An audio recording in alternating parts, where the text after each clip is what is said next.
La fragilité, source de faiblesse ou terreau de la vie. Là, encore une fois, on questionne non pas la fragilité, mais notre rapport à la fragilité et finalement la façon dont ce que l'on va en faire, de cette confrontation à la fragilité.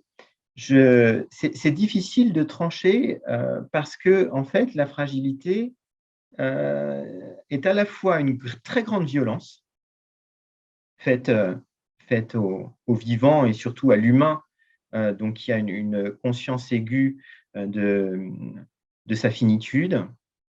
Et en même temps, on voit que cette conscience aiguë de notre finitude, c'est ce qui fait toute la valeur de la vie. On a un philosophe danois, Søren Kierkegaard, qui disait la mort donne l'exacte vitesse à observer dans la vie. Donc, il s'agit de tenir les deux registres, et c'est ça qui est difficile. La fragilité, d'une part, est d'une très, très grande violence. Pourquoi? Parce que, et ça, toutes les personnes qui travaillent avec, qui sont confrontées à des personnes souffrantes, quelles qu'elles soient, que ce soit des souffrances psychiques, des souffrances sociales, des souffrances physiques, etc., vont comprendre cette forme de violence de la fragilité. Il est toujours très difficile de dire à quelqu'un qui est dans l'épreuve que cette épreuve le rendra plus fort.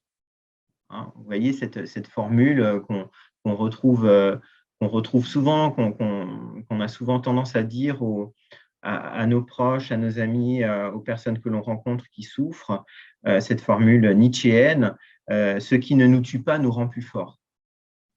Elle est à la fois vraie et en même temps, elle est terrible à entendre pour la personne qui est dans l'épreuve. Pourquoi? Parce qu'on ne peut pas faire l'apologie de l'épreuve. L'épreuve, elle vient marquer un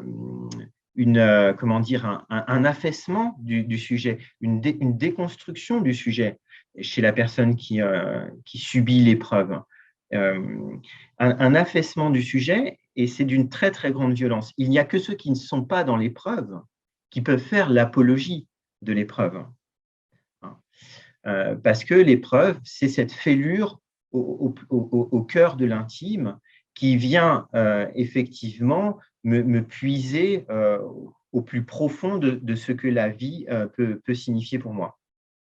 Mais en même temps, l'épreuve, évidemment, à partir du moment où elle nous convoque à ce qui n'était pas prévu, où elle nous convoque à voir parfois à ce qui n'est pas pensable, la perte d'un être proche, par exemple, eh bien, elle nous met encore une fois en mouvement pour faire face à l'épreuve.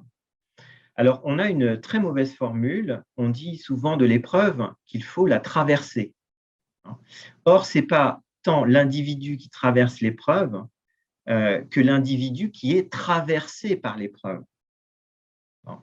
Si l'épreuve est réellement épreuve, eh bien, c'est l'individu qui se trouve travaillé au plus profond de lui, malgré lui, par ce qu'il vit.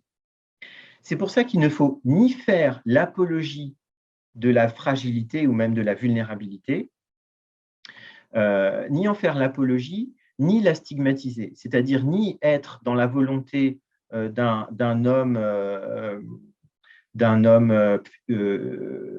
ultra puissant,